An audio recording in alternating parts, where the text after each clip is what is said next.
When you hear the word Viking, what comes to mind?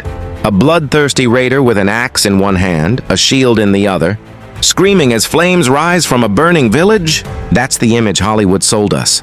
But the truth? It's far more shocking and far more human. Because behind the blood and steel, the Viking kings of the North built something much bigger than war. They created a network of trade, myth, and power that still shapes our world today. And their real lives were even wilder than the legends. The Viking Age began in the late 8th century. Scandinavia was a land of cold seas, deep forests, and long winters. Food was scarce. Life was brutal. So the Norse people, farmers, fishermen, and hunters, looked outward. They built ships unlike anything the world had ever seen. Sleek, fast, and terrifyingly strong longships that could slice across oceans or glide through shallow rivers.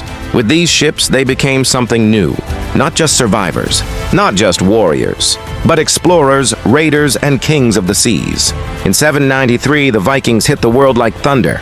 A monastery on Lindisfarne, off the coast of England, was attacked without warning. The monks were slaughtered. The survivors whispered, "The wrath of God has come." From that day, Viking raids spread like wildfire. They struck England, Ireland, France.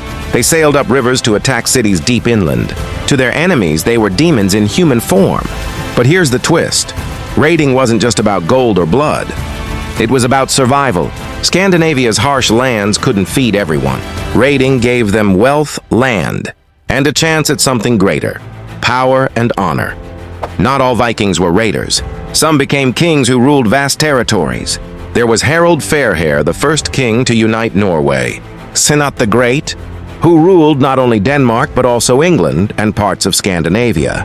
And even Ragnar Lothbrok, the legendary hero whose tales blurred the line between myth and reality. These kings weren't just warriors, they were master politicians. They used marriage, alliances, and brutal displays of power to expand their rule. But more than that, they built something lasting. Here's what history often forgets. The Vikings weren't just raiders, they were traders. Their long ships carried more than warriors. They carried goods across continents: amber from the Baltic, silver from the Middle East, furs, ivory, slaves, weapons, spices. Viking trade routes stretched from Scandinavia all the way to Constantinople, and even Baghdad. They didn't just take wealth, they connected civilizations. And along with trade, they spread stories, gods, and myths that blended into other cultures. For the Viking kings, religion wasn't just belief, it was power. They worshipped Odin, the All-Father, who gave up an eye for wisdom; Thor, the thunder god, protector of mankind; Freya, goddess of love and war. Kings claimed their power came from the gods. Some even claimed descent from Odin himself. The sagas and runes they left behind shaped the very identity of their people. But their gods demanded blood. Sacrifices, sometimes animals, sometimes humans, were part of keeping the balance between men and gods. To the Vikings, death in battle was not the end. It was the doorway to Valhalla. So what were these kings like in real life? They weren't just brutal warriors. They were cunning, ambitious, and sometimes shockingly human. Some loved poetry and song. Some married for love, not just politics.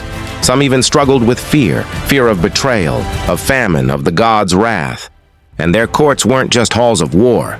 They were places of feasting, storytelling, lawmaking, and deals that shaped nations. The image of the Viking king as only a savage conqueror? Too simple. They were rulers of a dangerous, chaotic world. Every empire falls. By the 11th century, Viking power began to fade. Christianity spread across Scandinavia, changing beliefs and traditions. Stronger kingdoms rose in Europe, making raids harder and riskier. The long ships that once terrorized the seas now carried traders, not raiders. The Viking Age ended, but their legends didn't. Today, the Viking kings live on in myths. TV shows, video games, and sagas told for over 1,000 years. They gave us tales of gods, heroes, and monsters.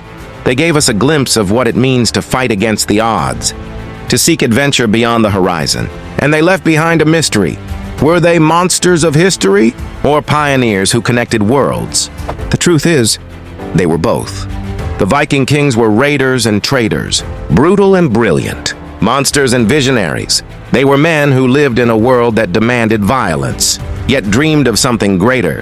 And maybe that's why their stories still haunt us today.